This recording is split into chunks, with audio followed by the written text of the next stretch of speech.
¿Qué tal? Nuevamente recibimos saludos, hermano en Cristo, hermano Orozco.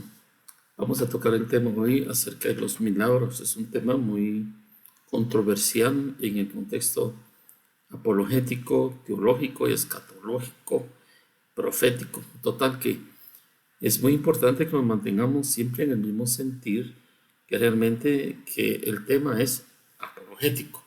En este caso, vamos a hablar de un asunto muy delicado como son los milagros. Entonces vamos a iniciar con qué es un milagro. Bueno, hay distintas definiciones de lo que es un milagro según el contexto que uno indaga o investiga. Pero realmente debemos de ir a la verdad, que es a la palabra, la misma escritura. Dice en un principio hermenéutico que se interpreta a sí mismo. Entonces, el mejor diccionario para entender la escritura es la misma escritura, ¿verdad? O sea, siempre manteniendo ese contexto canónico de nuestra fe basados en la palabra inspirada y revelada por el Espíritu Santo. Entonces, vamos a ver algunas definiciones de lo que es un milagro. Ejemplo, en el diccionario enciclopédico de Biblia y Teología dice, el milagro es una intervención sobrenatural en el mundo externo que aporta una revelación singular de la presencia y el poder de Dios. Es decir, que hay una intervención, alguien interviene sobrenaturalmente, sobre lo natural, en el mundo externo, visible, palpable, concreto. Pero esto aporta una revelación singular de la presencia del poder de Dios. Se trata dentro de la acción ordinaria de las fuerzas de la naturaleza, de una interferencia del actor de la naturaleza. Pues claro, esta es una definición en un contexto bíblico y teológico, ¿verdad? Para la Biblia, toda la naturaleza depende totalmente del Creador. No se trata de un universo puramente material gobernado por leyes inmutables. Por el contrario, todo acontecimiento natural es considerado sencillamente como un acto de la libre voluntad de Dios. Ejemplo, la lluvia, el sol, los temblores de la tierra, los ciclones, los huracanes, cualquier asunto de la naturaleza, tanto en la naturaleza que incluye toda la creación como en la humanidad, ¿verdad? Así la esencia del milagro no es que sea sobrenatural, sino que constituye una prueba clara y singularmente notable del poder de Dios y de la libertad que usa para cumplir sus propósitos. Aquí estamos ya tocando con un entendimiento ya más espiritual este concepto y definición de milagro.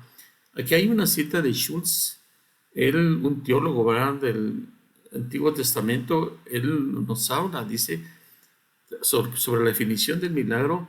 Se trata de un acontecimiento que no resulta de una simple combinación de fuerzas físicas, sino que proviene de un acto directo de la voluntad divina, ¿verdad?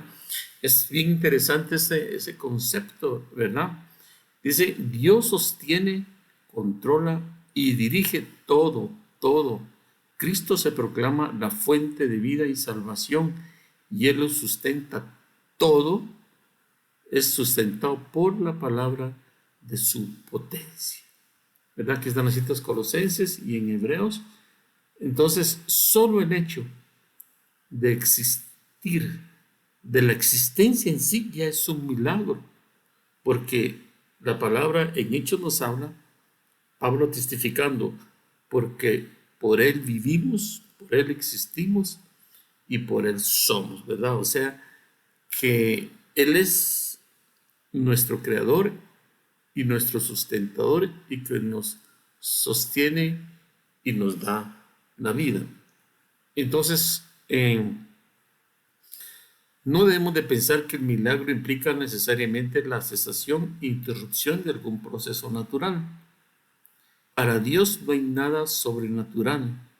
Lo más natural es que Él haga milagros. Muchas veces Dios utiliza mecanismos que son desconocidos para el hombre para producir un fenómeno. Lo milagroso entonces no es el fenómeno en sí, sino la intervención de Dios para producir en el momento preciso en que lo necesitaba el hombre. O sea, debemos de poner mucha más atención en quién es el que está produciendo ese fenómeno o ese milagro y no en sí el fenómeno como tal, ¿verdad? Lo más milagroso, dice, es la intervención de Dios para producir ese ambiente de poder y de milagro que es como pues lo conocemos en los hechos, ¿verdad? Entonces la palabra nos dice que Dios creó todo de la nada, ¿verdad? Porque todo se sustenta en el poder de su palabra y todo lo que existe, visible e invisible, proviene de Él. Entonces, la libertad de Dios no se agota en el solo acto de la primera creación, sino es infinita, imprevisible, inagotable en la gratuidad de sus iniciativas. El universo está abierto y subordinado a la acción, perdón, todo el universo está abierto y subordinado a la acción trascendente de Dios. Por lo tanto, Dios puede sobrepasar libremente las causalidades naturales, es decir, todo lo que sucede, Dios puede intervenir libremente en cualquier causa natural, interviniendo Él en la red de causas particulares, pero solo Él es capaz de hacerlo. Y propiamente hablando, no hay milagro verdadero que no provenga de Dios.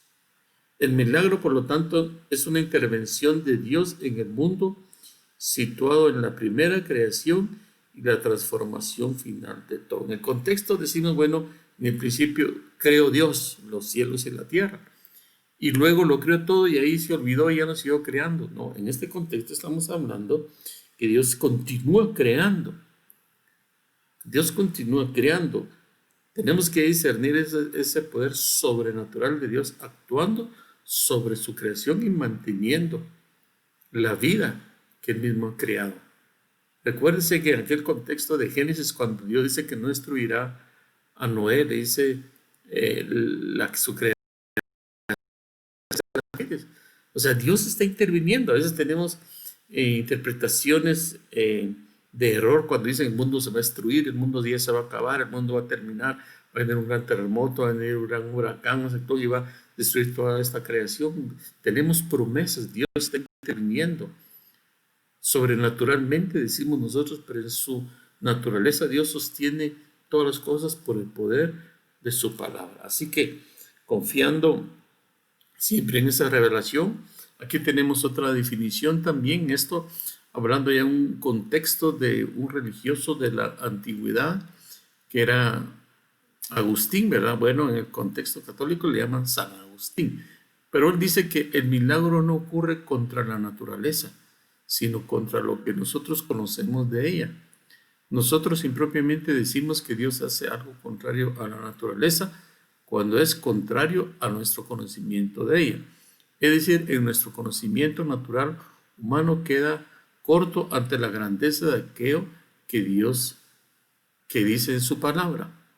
Y aquel que es poderoso para hacer todas las cosas mucho más abundantemente de lo que pedimos o entendemos, es muy importante, de lo que entendemos según el poder que actúa en nosotros. O sea, hay un poder actuando en la creación para mantener la existencia de toda la creatividad de Dios, no digamos de toda la humanidad, ¿verdad?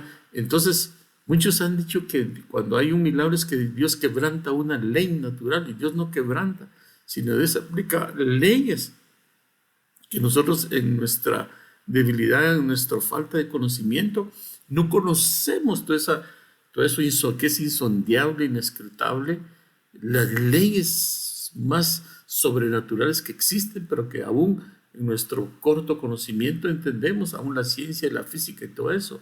Solo evidencian por lo que Dios ha permitido manifestar, revelar en su creación. Pero hay una infinidad de acontecimientos que están velados al hombre, ¿verdad? Que son misterios, que por eso nosotros no podemos dogmatizar, ¿verdad? Porque tiene que ser visible a través de la fe de lo que la palabra manifiesta respecto a un milagro. Porque lo dice Pablo en la carta a los Efesios, que está obrando un poder de Dios en cada minuto, cada segundo de la vida y la existencia de toda su creación, ¿verdad? Por eso es muy importante este texto que dice que también que nosotros mismos limitamos el obrar de Dios o el poder de Dios al encerrarlo en límites humanos, es decir, por nuestro conocimiento, encuadrando ahí la exposición y la manifestación gloriosa de ese poder de Dios en su creación. Entonces, en su omnipotencia, Dios lo puede trascender todo, ¿verdad? Cuando Dios ejecutó aquella obra de poder, aquel milagro de la barca, del viento, y que la naturaleza, el viento y la mar le obedecían, el Señor da una declaración, ¿verdad? Hombres de poca fe, porque dudaste, ¿verdad? O sea, había una inmadurez, había una falta de fe, una fe que no ha sido perfeccionada y de duda. Pero en su discipulado esto viene a más. Por eso debemos de que permitir que Dios ensanche nuestro conocimiento en Él, hasta que, como dice la palabra, hasta que todos lleguemos a la estatura, a la unidad del conocimiento, a la estatura del varón perfecto, ¿verdad? Entonces, no debemos de limitar pues el poder de Dios, porque lo miramos todo a través de, como dice Pedro también, de una vista corta. Debemos de que el Señor en su gracia y su misericordia nos dé entendimiento y de conocer realmente de las obras poderosas que están actuando no solo en el Antiguo Testamento, sino obras poderosas que están manifestando en este preciso momento y vendrán en el tiempo de mañana también, ¿verdad? Porque es el mismo ayer, hoy, por los siglos de los siglos. Entonces hay textos en la Escritura donde nosotros no podemos trascender porque no hemos permitido que el Señor permita hacer esas obras, como está en 1 Corintios 2:9, donde dice, sino como está escrito, cosas que ojo no vio ni oído oyó, ni han entrado al corazón del hombre. Son las cosas que Dios ha preparado para los que le aman. Esa es una versión de las Américas y otra versión donde nos dice, pero como dice la Escritura, Dios ha preparado para los que le aman cosas que nadie ha visto ni oído y ni siquiera han pensado. O sea, cosas trascendentes que Dios tiene para su iglesia, para sus hijos, ¿verdad? Que tiene reservado. Pero también tenemos que estar en la condición de gracia, debemos estar en la condición de agradecimiento y en la condición de fe para poder ese obrar de Dios que en todo momento Él actúa y lo está haciendo, ¿verdad? Entonces, es muy importante esos textos entenderlos a la luz de la palabra. Entonces, Dios, creador y origen de todas las naturalezas, no hace nada contra la naturaleza, como muchos piensan cuando obra un milagro, ¿verdad? Sino a cada cosa a Él le resulta natural lo que Él haga, puesto que de Él proviene todo el orden, el ritmo y la regulación de la naturaleza. En el milagro no hay excepción de alguna o la ley de la naturaleza, pues la excepción de una ley física en cuanto prevista por Dios desde la eternidad pasa a formar parte de su misma ley, ¿verdad? El hecho milagroso tiene su lugar en el orden soberano de la voluntad de Dios, disponiéndolo de una manera anticipada que permite alcanzar una cierta meta, o sea, una intencionalidad en el obrar poderoso de Dios, ¿verdad? En cada milagro, ¿verdad? Según el cual Dios ordenó todas las criaturas a un fin último, ¿verdad? O sea, Dios ya tiene un plan preestablecido y eso se está cumpliendo y se está desarrollando en su proceso, pero el obrar de Dios es continuo, ¿verdad? Entonces, El obrar de Dios en su soberana voluntad supera todo el orden de la naturaleza creada, pues proviene de un orden más elevado. Por ejemplo, cuando aquellos 3 jóvenes hebreos fueron arrojados al horno calentado 7 veces por no postrarse y adorar a aquella imagen horrible de Nabucodonosor de idolatría, solo para poner un ejemplo, ¿verdad? Ahí hay leyes. Todo lo que entra a ese fuego pues va a ser consumido y abatido por el fuego. Pero estos varones entraron y ¿por qué no fueron quemados y por qué no sucumbieron ante el calor y fueron quemados? Dice que cuando salieron ni siquiera olor a humo tenían. Pues ahí ocurrió una obra milagrosa, un poder trascendente de Dios en la vida de estos hombres, varones de fe, ¿verdad? Pero trascendieron leyes superiores, ¿verdad? Porque ahí vemos la gracia sobrenatural que tiende Dios a manifestar. El milagro pues es un signo perceptible en el cual el orden de la naturaleza es superado en vista del orden de la gracia. Entonces, el milagro es un signo de la gracia de la salvación dentro del cosmos creado, ¿verdad? En Colosenses 1:16 dice, porque en él fueron creadas todas las cosas, las que hay en los cielos, las que hay en la tierra, cosas creadas visibles y cosas creadas invisibles, sean tronos, sean dominios, sean principados, sean potestad, todo fue creado por medio de él y para él, ¿verdad? Él es antes de todas las cosas, dice, y todas las cosas en él subsisten. Asimismo en Hebreos 11:3 dice, por la palabra del Señor fueron hechas los cielos y todo su ejército por el aliento de su boca. ¿Quién sustenta todas las cosas con la palabra de su poder? Entonces, en ese contexto, esos 3 jóvenes hebreos, ¿verdad? Dice que habría un cuarto hombre ahí, pero lo veían manifestando la gracia, la soberanía y la fidelidad de Dios a aquellos que son fieles en su confianza en Él, el Rey de Reyes y Señor de Señores. ¿Qué leyes quebrantó? La ley del fuego, la ley de consumir todo por el fuego. Hay leyes superiores de dominio y poder de Dios que no conocemos, que le llamamos sobrenaturales, pero son obras de gracia y de poder de Dios que debemos estar atentos a cómo Dios sigue actuando con ese poder hoy en este tiempo. Entonces, por eso nosotros no vamos a trascender en nuestra fe, no solo en milagros, ¿verdad? Porque muchos en el contexto de Jesús en su tiempo pedían milagros para creer, para ver, ¿verdad? Pero el milagro más grande de todos los tiempos es cuando Él viene al mundo en la forma humana, el verbo hecho carne, ¿verdad? Jesucristo, a morir en la cruz por nuestros pecados, para que pudiéramos ser salvos. Dios aún realiza milagros hoy. Hoy muchos de esos simplemente pasan inadvertidos o se niegan, ¿verdad? Lo que necesitamos es creer en el milagro de la salvación a través de la fe en Jesucristo, el lograr un milagro poderoso en la vida de cada uno de nosotros, renovando nuestra mente, nuestro entendimiento, una transformación día a día, rindiéndonos, sometiéndonos a su palabra, resistiendo al enemigo. Es una vida de milagro, lo verán en el ambiente humano o natural, pero en el ambiente de la nueva creación es una vida, diríamos, de un contexto espiritual, de un contexto de reino, de una manifestación de gracia y de poder.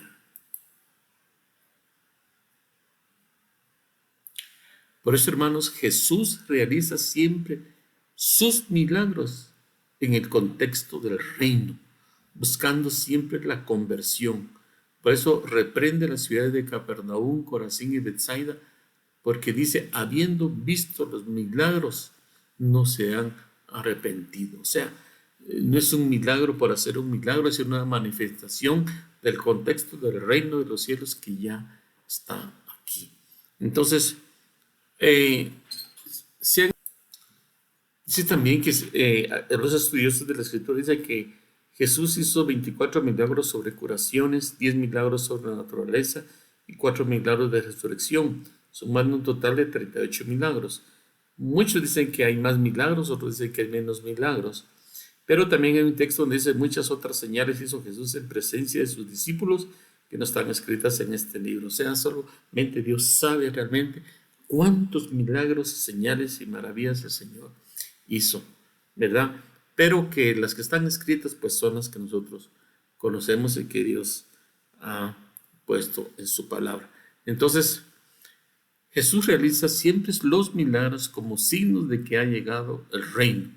Fuera de este contexto no obra milagro alguno. Cuando le piden un milagro, como en el caso de Herodes o en su propio pueblo, se niega, ¿verdad? Muchos pedían, Señor, queremos ver un milagro, queremos ver un milagro. Y su intención es manifestar que el reino ya ha llegado. Jesús obra los milagros en nombre propio, no lo hace en nombre de Yahvé, como los profetas en el Antiguo Testamento. Sus palabras son: yo te lo digo, yo lo ordeno, ¿verdad? Entonces, en 3 evangelios sinópticos, para decir milagro, emplean el término griego dinamis, que significa hecho de poder o acto poderoso. Muy bien, entonces, los actos poderosos de Dios realmente son maravillosos. Juan nunca los llama milagros, como lo hacen los otros evangelios. Entonces, el evangelista Juan nunca los llama milagros, como lo hacen los otros evangelios, sino signos. En griego, simein, dice, porque mientras los otros evangelios pretendían mostrar que Jesús realizaba hechos poderosos, o sea, milagros, capaces de erradicar el mal, la enfermedad y el sufrimiento del mundo, Juan quiere mostrar que Jesús realiza hechos reveladores. Sus milagros no eran tanto para ayudar tanto en sí a las personas como para mostrar su interiores. Sus milagros de redención también revelan y enseñan. No revelaban su poder, sino su persona. Por eso, a la hora de elegir un nombre, Juan prefirió llamarlos signos, porque un signo es algo que no tiene valor por sí mismo, sino por lo que representa. Es una señal de algo que está más allá. Entonces, los milagros de Cristo tienen también una dimensión apologética. Es decir, los realiza como signo de que el Padre le ha enviado. Nicodemo así lo reconoce, ¿verdad? Nicodemo dice: vino Jesús de noche, le dijo: Rabí, sabemos que has venido de Dios como maestro, porque nadie puede hacer estas señales que tú haces si no está Dios con él. Y también cuando abre los ojos a un ciego, dice: si éste no viniera de Dios, nada podría hacer, porque desde el principio no se ha oído decir que alguno abriese los ojos a uno que nació ciego.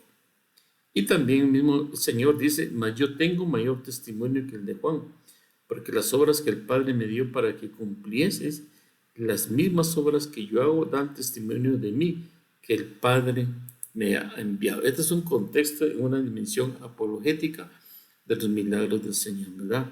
Entonces, la palabra también milagro en su definición en hebreo es nes, y la palabra hebrea para desafío es nisayón. Ambos provienen de la misma raíz porque el concepto es el mismo. Un milagro se trata de tomar un desafío e ir en contra de nuestra propia naturaleza. Entonces, hablando de milagros, mientras los judíos piden señales y los griegos buscan sabiduría, nosotros predicamos a un Cristo crucificado, dice Pablo.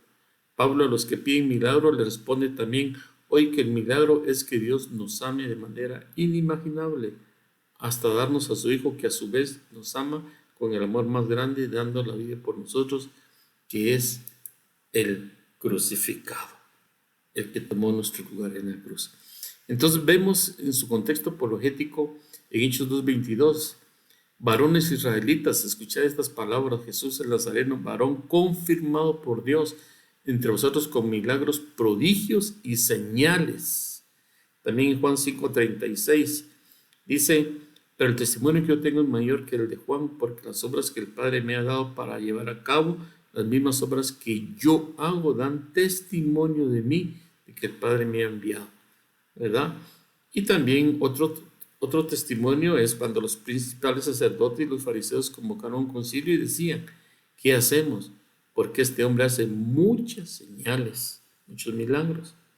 Y en Hechos 4 dice: ¿qué haremos con estos hombres? Porque el hecho de que un milagro notable ha sido realizado por medio de ellos en el nombre de Jesús es evidente, dice, a todos los que viven en Jerusalén, y no podemos negarlo, ¿verdad? Hay evidencias, testimonios verdaderos.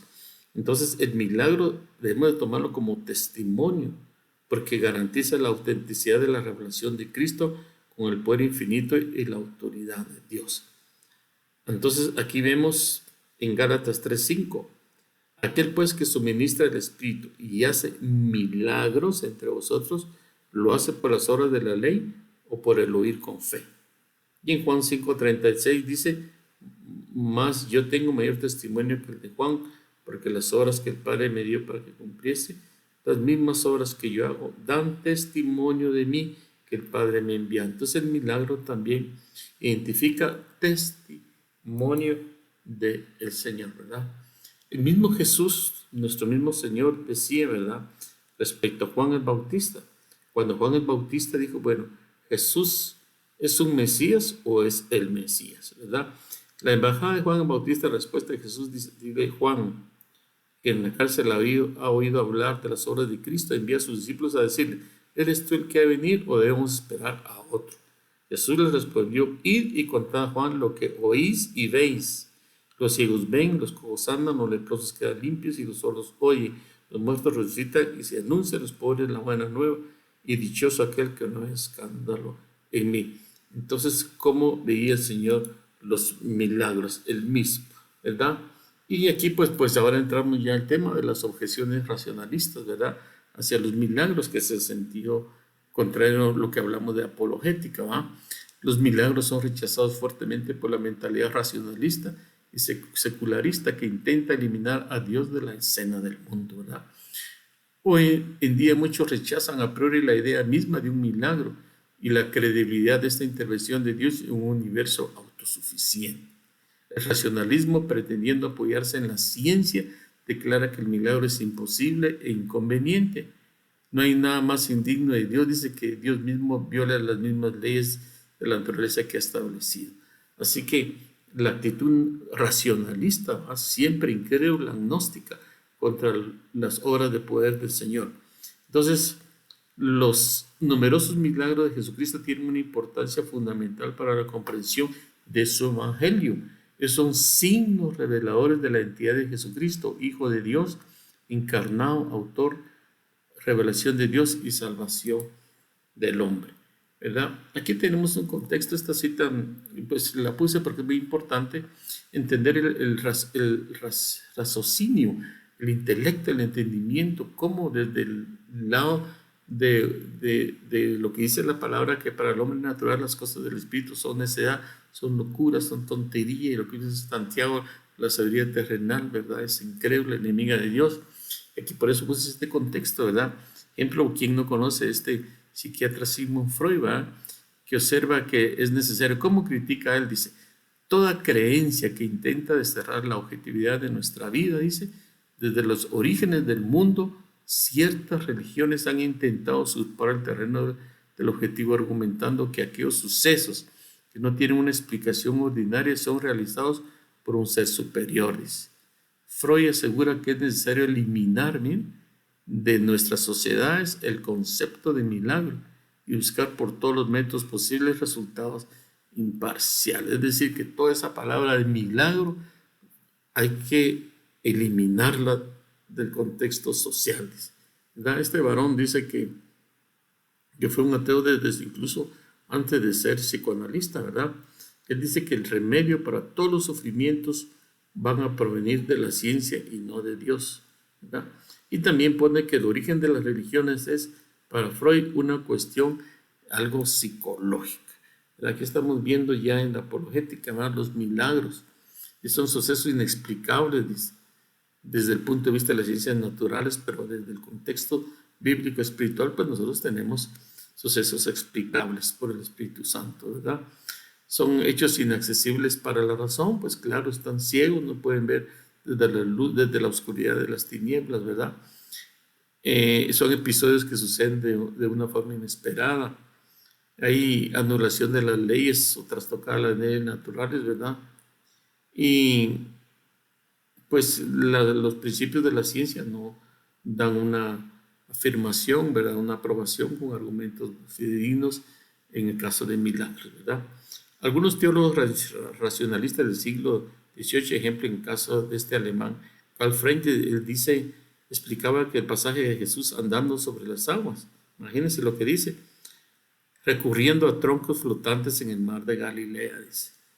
Imagínense, hermano, qué es lo que puede haber en una mente que no tiene esa luz de la palabra, ese milagro poderoso de la salvación, ¿verdad?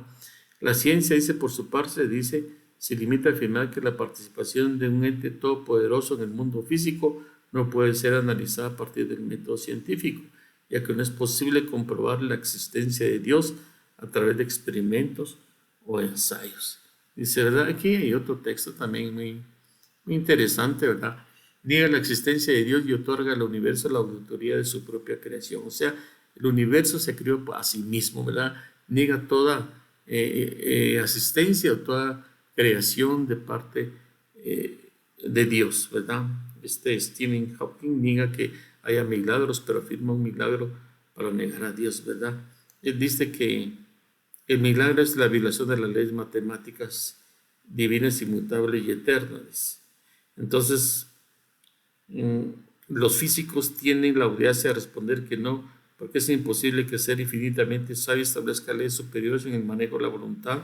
Los fariseos pensaban que Jesús violaba la ley del día sábado, ejemplo, ¿verdad?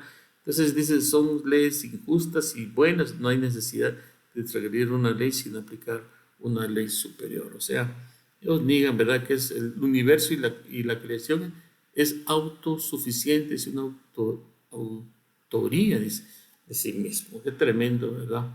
Que Dios no existe, como se niega. Aquí está la ciencia, pues un momento puedes vislumbrar, ¿verdad? Todas estas, puse yo estas escrituras y todo lo que hay aquí en esta imagen, ¿verdad? La ciencia, pues bueno, claro, está sometida bajo el señorío del verdadero conocimiento, pues la ciencia, considero la verdadera ciencia, como dice Pablo, pues está subordinada a la palabra de Dios, ¿verdad? Pues no podemos negar los hechos y la ayuda que brinda, pues, a la sociedad, pero no podemos pretender que a través de ella también negar la existencia de Dios, sino la misma ciencia solo va descubriendo y va observando la naturaleza, como Dios actúa en ella, ¿verdad? Pero sin darle crédito a que hay una intervención divina en la ciencia, en todos los fenómenos de ciencia y conocimiento que va adquiriendo. Pero gloria al Señor, pues a nosotros se nos ha dado esa revelación y entendimiento de conocer que esos hechos son más que todo evidentes por lo que la ciencia investiga, ¿va? Entonces, pues bueno, aquí vamos a ver 8. Imagínense cómo puede cómo puede la ciencia entender, o el intelecto humano natural, aquel pasaje de 2 Reyes 6, donde habla de que Eliseo hizo flotar, ¿verdad?, un hacha, ¿verdad?, en el agua y salió a flote, ¿verdad? Este otro milagro, cuando Josué, por palabra de Dios, para el sol y la luna, ¿verdad?, el tiempo para mientras pueden destruir a todos sus enemigos. Otra imagen acá donde están aquellos 3 jóvenes hebreos, ¿verdad? Y hay un cuarto varón ahí, que el fuego, las leyes de la naturaleza del fuego no pudieron, pues, consumirlos y ni siquiera hacerles un rasguño. Pues son milagros poderosos que nosotros, pues, creemos y manifestamos la gracia del Señor en nuestra vida. Otros niegan, ¿verdad?, estos hechos. Dice alguien, ¿cómo pudo haber existido un éxodo? Dice que habiendo salido tantas personas de Egipto, ¿verdad?, que consideraba que era una gran cantidad, ¿verdad? Cuando habla que eran más de 600,000 solo adultos, ahora, y aparte las mujeres y los niños, ¿cómo puede existir algo que no quedó evidencia, ¿verdad?, en ese gran imperio? Dice, no hay ningún registro, ninguna estela o papiro, resulta aún más increíble para la propia escapada, ¿verdad? O sea, porque no hay evidencia en ese contexto cuando salieron de Egipto. Y también esto, ¿verdad?, argumento de algunos científicos para explicar varios célebres milagros bíblicos, teorías con tanto escepticismo, ¿verdad? Esta Carol Meyer, profesora de estudios religiosos de la Universidad de Duke, dice, tras un siglo de búsqueda y los ingentes esfuerzos de generaciones de arqueólogos y egiptólogos, no se ha recuperado nada asociado a una estancia en Egipto y una salida por huida o inmigración a través de Sinaí. O sea que esto, pues, es increíble, ¿va? no sucedió este milagro. Pues entonces pues es parte de lo que niega la humanidad incrédula, ¿no? Pero nosotros en Apocalipsis 21 leemos: vi un cielo nuevo y una tierra nueva, porque el primer cielo y la primera tierra pasaron y el mar ya no existe más, ¿verdad? Eso está en el contexto escatológico, ¿verdad? Dios sigue creando, ¿verdad? Él sigue creando y actuando aún sobre el Dios Todopoderoso. Él es el soberano sobre toda su creación. Entonces nosotros pues mantenemos siempre firme esa fe, ¿verdad? La identidad del milagro es muy importante, ¿verdad? Si Jesús resucita a un muerto, ¿por qué? Porque Él es la resurrección y la vida. Si da de comer a la muchedumbre, es porque Él es el verdadero alimento. Si da vista a un ciego, es porque Él es la luz del mundo, ¿verdad? Y así, cada hecho milagroso revela pues el poder de Dios y revela y trae una enseñanza, una intencionalidad. Los milagros de Cristo fueron suficientes para demostrar su divinidad bajo tres aspectos, ¿va? Por la especie de las obras, ¿va? Desde el principio jamás se ha oído decir que alguno abriera los ojos a un ciego por el modo de ser milagros, ¿va? Toda la gente procuraba tocarle porque poder salía de él y sanaba a todos, ¿verdad? No había nada imposible para él. Y por la misma doctrina o enseñanza que él declaraba, ¿verdad? Dice, y todos se asombraban de tal manera que discutían entre sí diciendo: ¿qué es esto? Una enseñanza nueva con autoridad. Él manda a unos espíritus inmundos y le obedecen, dice, ¿verdad? Y Cristo hizo los milagros con poder divino, ¿verdad? No creéis que yo soy en el Padre y el Padre en mí. Las palabras que yo os hablo no las hablo por mi propia cuenta, sino que el Padre que mora en mí hace las obras. Entonces, este tema es muy interesante, muy importante, y pues hay un extenso tema ahí que habla acerca de los milagros. Pues aquí por el tiempo hicimos un resumen de este tema, y hay un tema muy especial también que se les va a dejar para una grabación y un video, que ahí lo van a ver ustedes en la hoja de trabajo. Y bueno, esperamos que sea de bendición este tema y ustedes puedan seguir ensanchando y pidiendo al Señor sabiduría y entendimiento para poder conocer estas obras de poder en nuestro contexto, en nuestro ambiente, en este tiempo profético donde Dios está revelando y manifestando, y que Él está obrando, como dice aquel canto, aunque no lo vemos, pero Él está obrando en este momento. Reciban un saludo, que Dios nos bendiga y sigamos adelante. Gracias a Dios, y estamos concluyendo este año, y nada ha detenido esta obra de gracia y misericordia sobre la vida de cada uno de nosotros. Amén y amén.